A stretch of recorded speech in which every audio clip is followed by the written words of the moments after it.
Okay, so let's get started. I'm going to introduce myself. I'm Ellie, in the Scientific Development Manager in the Medical and Scientific Affairs team. So how about you, Paris? My name is Paris and I'm a pediatric product specialist covering the northeast of England. Anthony? Hi, so my name is Anthony. I am a pediatric product specialist. I'm Erin, I'm a healthcare development executive. Let's talk about some of the different ways that sort of parents and caregivers feed their babies. I mean, we know that breastfeeding is best, but for some families that isn't always possible. Every family has a different sort of need or a different situation. So in terms of, what's best for one family may differ to another. It's such an emotional time and there's so much going on. What I really like is if they can be informed when they have to make that choice. Absolutely. It's also important to know that as a company, we support breastfeeding. Breastfeeding is the gold standard. It's the best. It supports the baby's nutritional needs. So as a company, we do a lot to support breastfeeding. It might be that breastfeeding isn't possible exclusively, but, supporting that continued breastfeeding, every drop does count. You might have it all planned out, but, once you become a mother or a parent or a father, a caregiver, that, it's completely different. You might have to obviously take a different journey with feeding your baby, but, I think our role is very much to provide the healthcare professionals with information so that then if a parent comes to that point, they've got the information to pass on. In the area that I work in is babies with very specific sort of medical conditions where they're perhaps not growing as expected, or there may be specific sort of feeding issues that occur. And if a baby is already formula fed, then there may be an option there to look at the type of formula that they're on. Some of the very sort of specialist formulas have a key role there.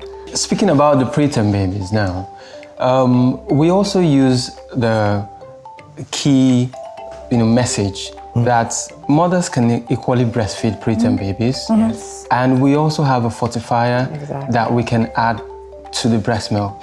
So that in turn also supports the mother or the caregiver to ensure they are giving the breast milk plus the fortifier. Like you say, those babies have a really specific set of nutritional needs, don't they? And obviously we're still very much, supporting breastfeeding and sometimes fortified breast milk. But there are options available if the healthcare professionals feel that something else is also needed. It still comes down to the healthcare professionals to advise how that's used, that it's used appropriately, whether it's the babies that are born too soon, whether it's, say, a term baby, who's been born at the right time as such, but perhaps developed something like reflux. It's so common.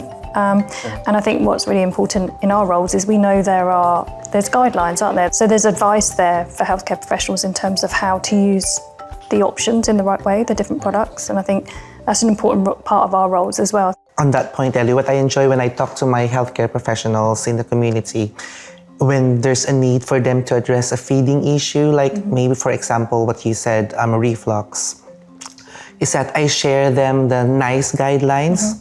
Of course, there's a different set for breastfed babies and there's a different set for formula-fed babies. You might not need to do anything, trial small feedings or review the feeding, stuff like that. But there are times when the reflux would be really, really concerning for the families. Yeah.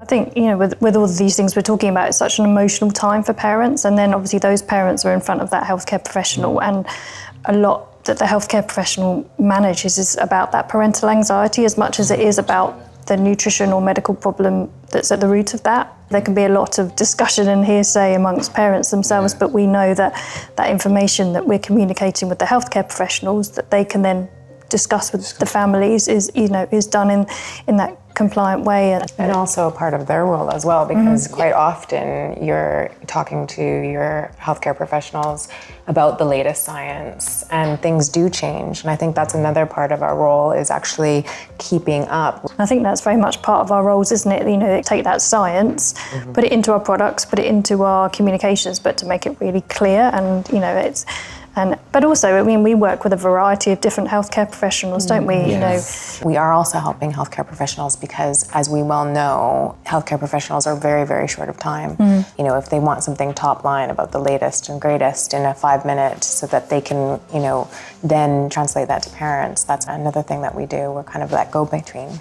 products change, so they need to have the up-to-date information. So it might be something simple from the nutritional information of a product. They've got to have the right information in front of them for when that family comes in to talk to them, haven't they?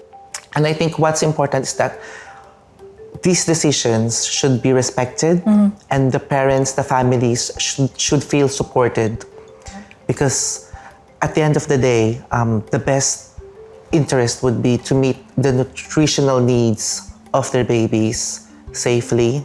Respect is a really important part of that, isn't it? Because you mentioned you were breastfed, and that influences some of your thoughts about breastfeeding. But it might be their second child, and they've got experiences from the first birth that influence their decision. Or it might be sort of more forced due to different medical conditions that we've mentioned. So there's so many different factors that go into a decision that a parent might make about how they feed their baby. But the key thing is that they're respected in that decision that they do make. And that's their decision, right? That's their decision, and all we're trying to do is just kind of make sure that the healthcare professionals are giving them information to make their decision. I feel a little bit of pride that we have a care line available 24/7 for the parents, for the families that would need extra support, just when they need someone to talk to or someone to, again, support and feel respected. And I think having care line, I think it's one of our greatest features that I'm proud of. Exactly, and I mean, within my role, I do get quite a lot of queries that will come in, and it's kind of, we provide factual, up-to-date information, but sometimes there'll be quite a unique case that perhaps that healthcare professional is dealing with, and then it requires us to go. Sometimes I have to contact sort of the factories direct, and it'll be like some very key sort of different information that's needed for that specific case that we have to sort of reach out and then provide the information back so that the healthcare professional can make their decision about the appropriateness of perhaps one of our formulas for that baby. And I think, that brings me on to thinking about, we were just talking about how busy healthcare professionals are, the team that's involved in the neonatal care of a baby or out in the community in a role. So thinking about the different ways that we support their education, have you got any thoughts around kind of how we play a role in that, so supporting their CPD? I know within nursing you have to keep up your CPD so that you're continuing professional development so that we're up to date with the science. But again, how do we support our healthcare professionals in that area? Really important. I mean, in every profession, actually, you need to, with time, keep developing, because there's always a new and better way of doing things. So for our healthcare professionals, we take it at utmost priority to support them with latest up-to-date information. So we can do this either by supporting them to go for conferences for their specialties, or we also have platforms where we've partnered with universities or degree awarding institutions. So these healthcare professionals register on these platforms and they're able to take courses that are relevant to their specialty. It's good to have something to look up to every day when you wake up. And for me, I would say it's the amount of research, scientific-driven data that we share with healthcare professionals. We are changing lives with the data that we're providing. But we do make a difference. Yes. We do make a difference, and there's nothing better than, I'm thinking about a certain healthcare professional that I used to work with, when she would say, and then this baby got to go home, and then this baby was really thriving, and then this baby caught up and had catch-up growth. You want these families to have normalized lives, even if their baby is sick, or to get better, and we do that. I have this growth mindset that every day is like a learning opportunity. Yeah.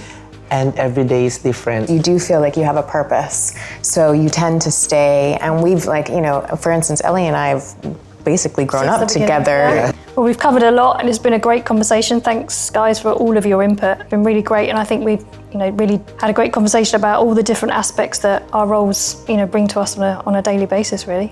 Yes, I really enjoyed that. Yeah, thanks, Ellie. That's good. Thank you very much.